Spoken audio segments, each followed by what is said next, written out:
This podcast is brought to you by Most Valuable Podcasts, saving your day from boredom with the best podcasting entertainment. Hey everybody, Dave Oster here. Today, we are bringing you super fans.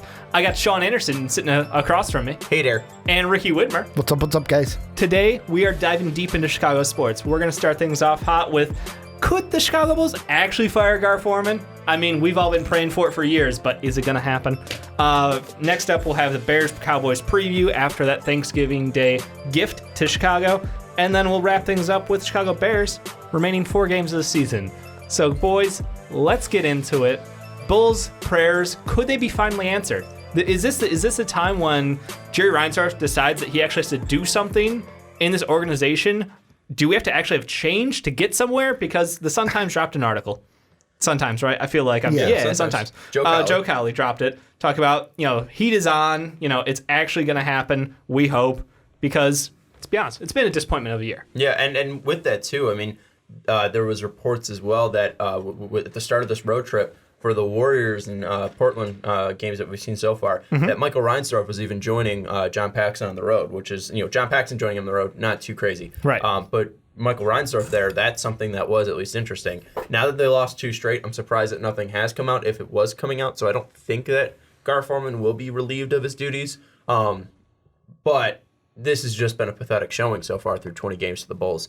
And I Kylie's talking that Jerry Reinsdorf might be waking up. He's pissed off about the 6-12 start. I don't know how he feels now about 6-14, but this is definitely a position that Gar Forman has talent on this team. Everyone thought that they'd be taking a step back, and this is just a 60-mile-per-hour wind walking downtown Chicago. You're getting hit with the wrong side of the wind, just getting absolutely blasted. This is not what you expected. It's a horrible, horrible journey so far through 20 games for the Bulls, and it's something that I'm not shocked that Jerry Reinsdorf is pissed off about, but I'm shocked that Gar Forman would be on the hot seat, because it is something that I think Bulls fans thought would be inevitable, that it never would happen, because Gar and John Pax are untouchable. It seems like John is untouchable. I mean, it's 20 years basically of their reign. I mean, and that's the thing. Like this year, there's no excuses. Everybody's been healthy outside of Otto Porter, who was a late addition last year anyway. So you had some expectations of this team coming into the year, Ricky. I mean, I'll believe it when I hate that I have the mindset of I'll believe it when I see it, because I mean, the biggest thing that sucks about just Reinsdorf in general is how loyal he is. Yeah. To where it's he's loyal to a fault, to where that's a negative quality. To where it's it doesn't matter how bad you are or how mad the fans are. Yeah. First off, we're idiots as Chicago Bulls fans. I'll say I'm an idiot too, because I'll say, oh, you should fire Gar Forman, you should fire this, fire that. I still support the team. I still love the team. I still go, if I have the money, we are fans in the true sense of the word. And that's the thing where it's I have people say, well, I get this all the time with WWE, where it's Peter Creighton, who's been on the channel before, always say, you're upset with something, cancel the network. I can't do that, Pete. I love watching it so much. I love being a part of it, and that's my problem. Yeah. I'm a fan through and through, to where it's yes, it's fire this guy, but the money's still coming in. Yep. And it's once that money stops coming in, and maybe that's what we're looking at, in the Sun-Times thing, the part that I think is interesting, the continued shrinking profile of the organization. Oh, shrinking profile. Money not maybe coming in like it used to with the popularity. I hope it happens, but I'm not holding my breath, because I'll die. Yeah, I mean, at least with attendance, it was always something that people marked as that's where the Bulls consistently are killing it. Yeah. And right now it is down from what the typical is. Usually it is a full packed UC. Yeah. Right now they're at 93% for the 2020-2019 season. Last year, at 93, they were at 96, so it's gone down 3%. And I think going through it, they hadn't been under 95% since 2002. Yeah, so since the Baby Bulls. It's been a very, very long time since we've seen this kind of attendance at the UC, and that is what's going to wake up Jerry Reinsdorf, is not only if your team sucks and you're not winning games, you're not going to the playoffs, so Jerry can't sell playoff tickets. It's also, you're not going to be selling regular season games as well. And that's going to hurt the wallet of Reinsdorf as well, which, as an owner, that's fine that, he wants to make money, but it should have been a wake-up call a long time ago when we're starting this rebuild that maybe we should get some new blood in. Yeah, Ricky, and I think you nailed it on the loyalty end because these guys, Gar and John Paxson, been around the organization forever, literally forever. I think some of the longest-standing members of a front office. And it feels like they can do almost no wrong. Like John Paxson helped us win a ring. Yeah, and was a big reason why we won that ring. Right. No, I get that, and you want to give that loyalty for that work. But the problem is over time things change, and I feel like we want change from top down in this organization because we've switched through head coach after head coach. Now we're on our third head coach in the last couple of years. Thibodeau to our boy Hoyball into now the Thumb. And I think the problem is we keep trying to affect change on the coaching level, but if the front office doesn't change their methods and change their players they're drafting to fit the style of the coach, you're not going to be able to get the best out of the court product. And I think, Sean, you nailed on the fact that the year-over-year losses in the front or from attendance are starting to hit the pocketbook of Jerry. And Jerry's a guy who he's minimal investment. Like if he doesn't have to spend money, he's not going to. And that's been a knock on this organization for a while. So the other thing is we're hosting the All-Star game this year. Do you feel the embarrassment league-wide at that point? Like if we come rolling into the All-Star game with like 12 wins. Like, that's going to hurt. And you see all the players that you could have had. Like, LeBron's walking in. You see, maybe probably Carmelo. It's just failed opportunities left and right. Well, and I mean... Carmelo was on the team. That hurts. That yikes. Yeah, but I don't know. You want to roll out with a Carmelo jersey for the Bulls? Carmelo. Well, not even just that. Like, whatever. I know. How bad will he chose poorly. How bad will it have to hurt seeing the game in your city and not having a representative, one of your players on the team? Yeah, we'd hope Zach is a hometown kid there. You're not gonna have an all-star. Zach's definitely not gonna be on the team. He's absolutely not. You want to bet? No, I'm you're saying not on the all-star team. That's okay. I thought you meant not on the team, as in like not on the Bulls. I could see him being traded before the trade deadline. The trade deadline happened. Yeah, but before the all-star game. That is right. They pair up. Yeah, like spot one's on. Right after the other. Yeah, the all-star game happens, and then the trade. This year? Is it before now? I know the last one I remember was the Boogie because of the All-Star weekend, and he got traded during that. And then I know they moved the deadline. Yeah. But I think they moved the deadline. Ricky doing a little research. Maybe that was just a 2K franchise that I had. It could be. But I mean, you're right. Like, we're going into this. Trade deadline is February 7th. Boom! Before the All-Star break. There you go. So Zach LaVine's not going to be a Bull at the time. So you're not going to have a great player on this Bulls team. Week. Basically 9 days before the All-Star game. They didn't like the fact that there was a little collusion going on during the All-Star break. It's a good time to get the front offices together. They are 100% trading Zach LaVine. Zach LaVine will not be a Bull on at the 2020 season. The 2020 All-Star game. Or do they trade Lowry instead? They'll trade trade LaVine. You can actually get a return for him instead of bumming his market now. Right now, he can score buckets. Yeah, but I think that it would be absolutely pathetic to see Anthony Davis walk in, hometown kid, and he was like, "Yeah, I don't even want to come to your team." Last year when he was able to be traded, and yes, he gave love, saying that they're the mecca of basketball. Relax. I know what Anthony Davis has said, but also he's not actually said there's a possibility he might come here next year. So you're saying there's a chance. There's a possibility that I get drafted in the next year's Roll out that NBA Brinks draft. truck. There's next year. There's no Brinks truck for Reinsdorf. Reinsdorf, all of his money's offshore. All of his money's just away from him. He likes looking at the pile of it. Come on, he's not spending money on Anthony Davis. It will be pathetic when all of those stars roll into the NBA All-Star game and none of them will be connected to the Bulls in any way. Yeah. It will be absolutely pathetic and will just show the lack of ability in Jerry Reinsdorf and in Gar Forman and in John Paxson to bring star talent to the Chicago Bulls over the past 10 years, 12 years. You had D Rose, that was it. And D Rose was such a blip on the radar at this point because he was only there and at the peak of his powers for 3-4 years. I mean, D Rose is beloved in the city, but he was not a long-standing star. Yeah. We see guys now have longer stardoms than Derrick Rose ever had. Derrick Rose might not get in the Hall of Fame, even though he's an MVP candidate. He might, but he might be the only guy that would be an MVP candidate to not make it in the Hall of Fame.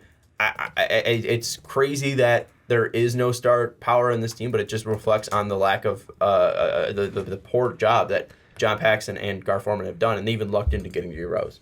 And I think that's a great point because, Gar Forman as the GM basically is responsible for, he's the head scout. He's the guy who makes the final call on a lot of the talent evaluations.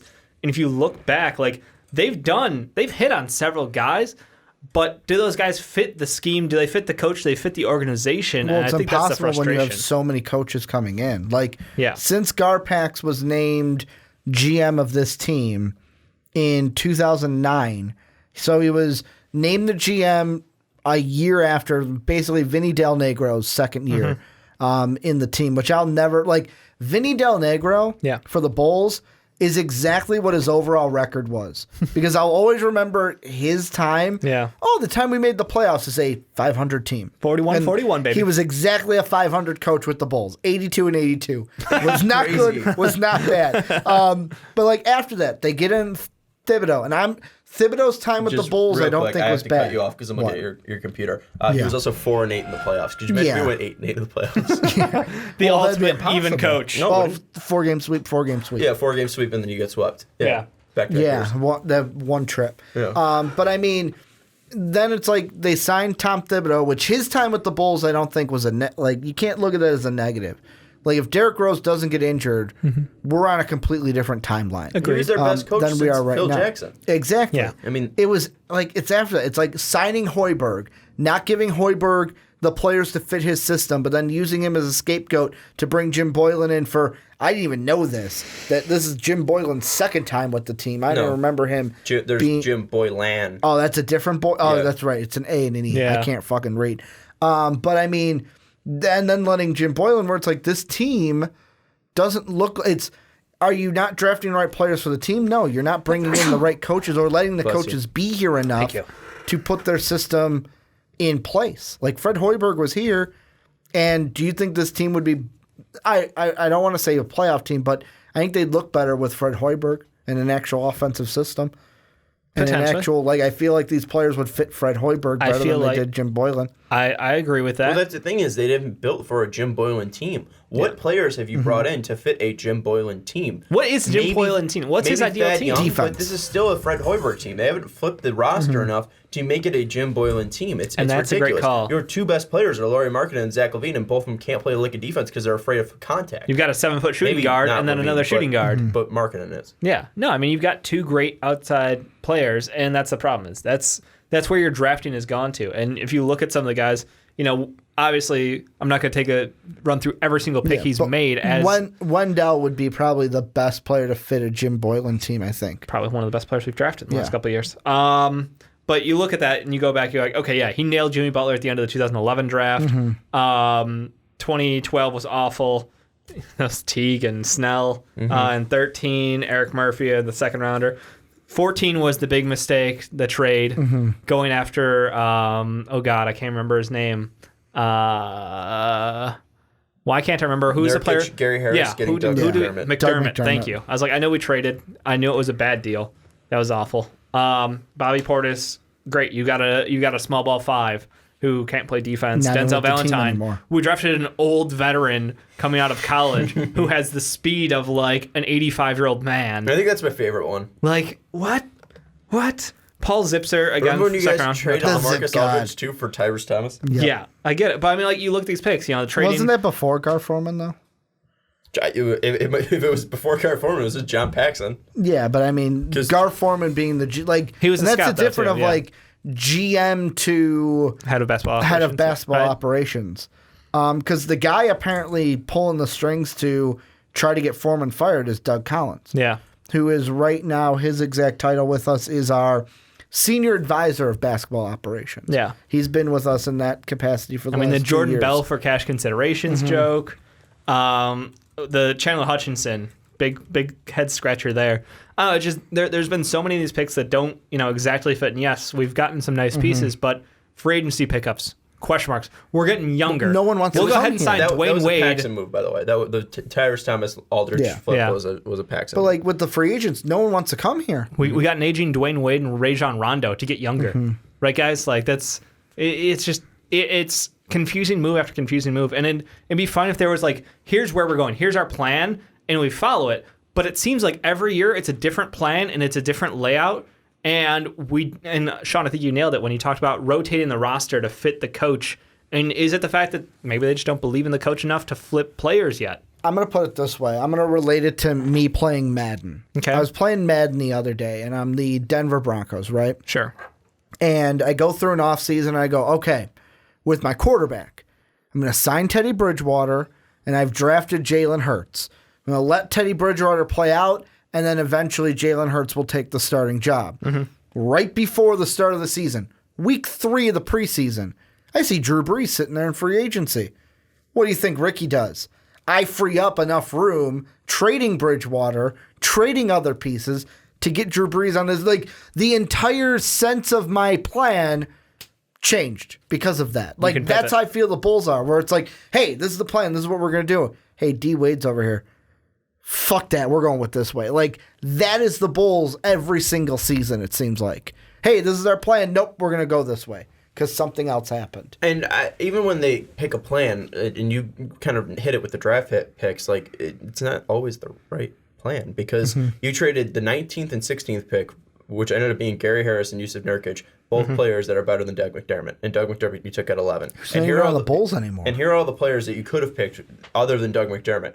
Dario Saric, some guy named Zach LaVine went right behind him. We got him T.J. anyways. Warren, Yusuf Nurkic, Gary Harris, Rodney Hood, Spencer Dinwiddie, Jeremy Grant, Nikola Jokic. What a fucking draft for the Denver Nuggets, by the way. We got Spencer Dinwiddie eventually, too. Yeah. And then we passed on him. And you didn't keep him. And then in the 2016 draft, Denzel Valentine at 14. Could have had Malik Beasley. Could have had Karis LeVert. Could have had Pascal Siakam. Could have had DeJounte Murray. Could have had Malcolm Brogdon. Yeah.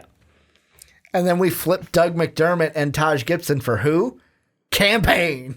That he was in the campaign. He could dance real Joffrey good. Levine, and Anthony Morrow We had to trade. give up a pick. Yeah, a second round pick. Yep.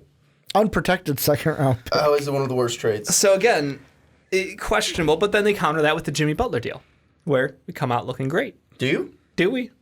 Do we? Do you? Because Chris Dunn, you Zach got rid of a player LaVine, and Lowry Markkinen. a guy who just got his first start this season over who? Why was Chris Dunn not starting? Chris Dunn just got his first start. I argued he should have been a starter. Zach LaVine. Okay. Zach LaVine has not been great, and he's been able to He's score been an points. offensive Since he got called out. Great. He's been able to score points. That's fine, but he's not actually helping you win His name games. is a scoring guard. He hasn't done enough, and Lowry Scoring guard. Markkinen has been a bum. Yeah, but still, it's the fact that we flipped an asset who didn't want to be in town anymore, which rightly so, looking back on it, for 3 younger pieces that give us.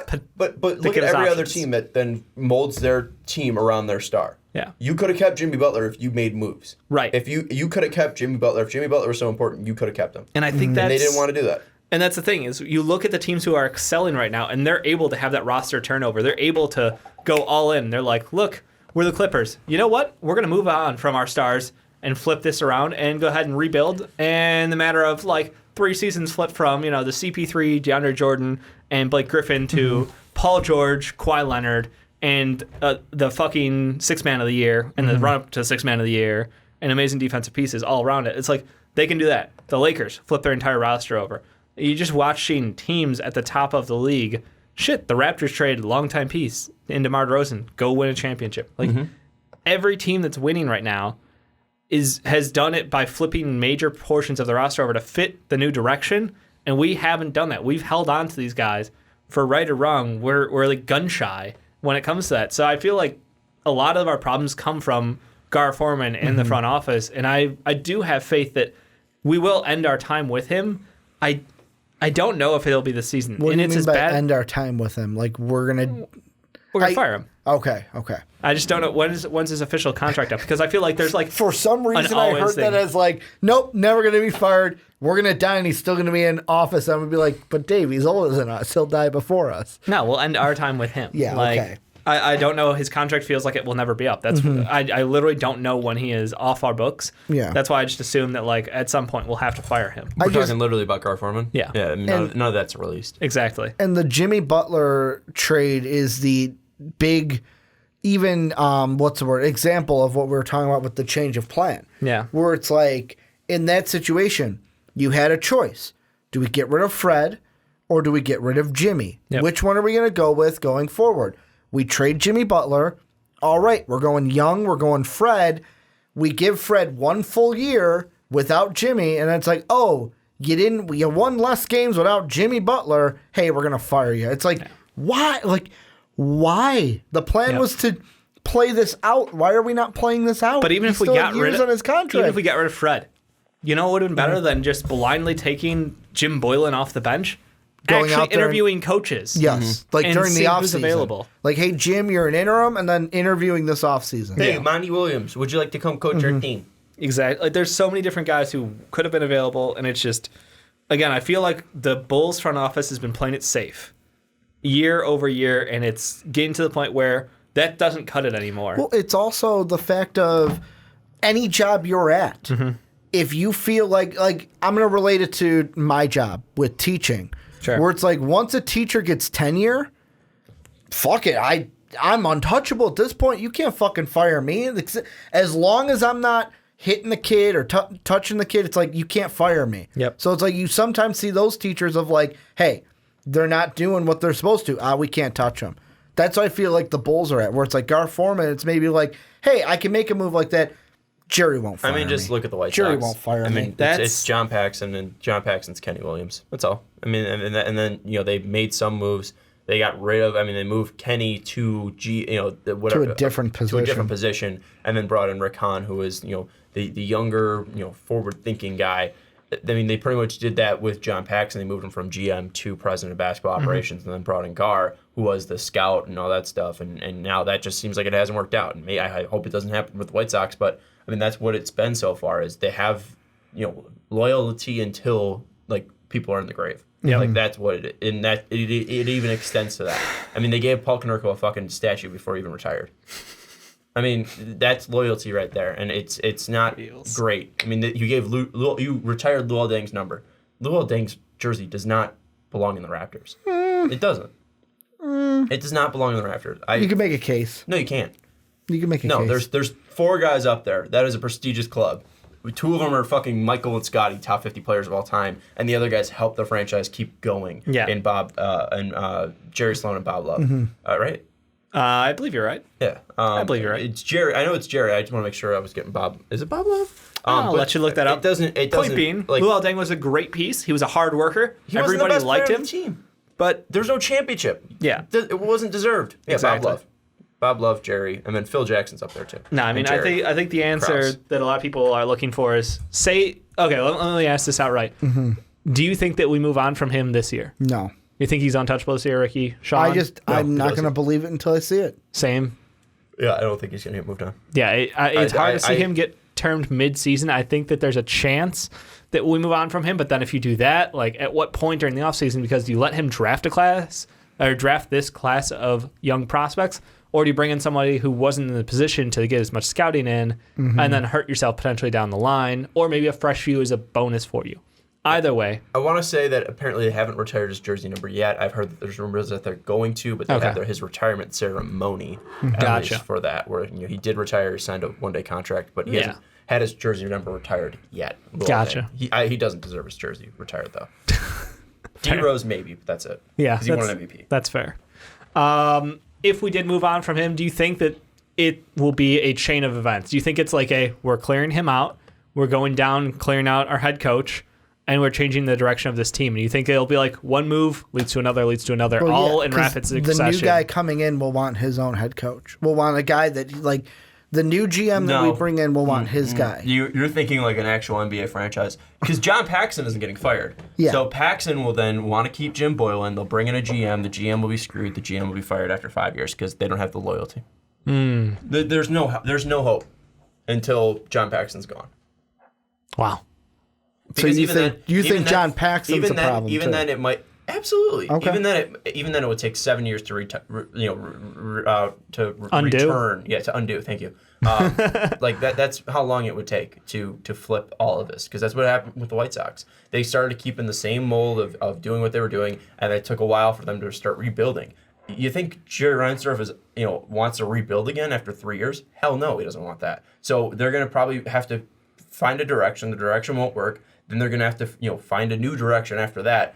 The Bulls are in such a horrible state right now that they're probably screwed. And admittedly, Reinsdorf, had comments about how he traded away all the Bulls rings for another White Sox ring. So it's like, all right, we get where his priorities are in life. we get where he feels basketball is value-wise. Then sell the team.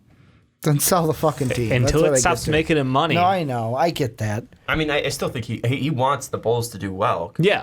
And I still think he wants the White Sox to do well. Yep. I don't think he really would, I don't think he'd trade one of the 6. But I think That's that what the comment was. the comment was, I think that was before the White Sox actual one in 1-1, 2005. yeah. So, I don't think it's happening again. I don't really think he cares that much about the White Sox anymore. I think he just wants money. He wants the team to be good enough to get money. That's his job as a businessman. He wants them I guess. to be making money, and right now I think they're making money, but I think he wants to be hand over fist like he has been selling out the UC, and that's only going to happen whether they're going to be having bright young stars, which they don't have, or a good competing, team, which they don't have. So all right, I think that just about sums up the hopelessness of the Chicago Bulls front office. go Bulls! Go Bulls! And Only the Bulls. better luck next year.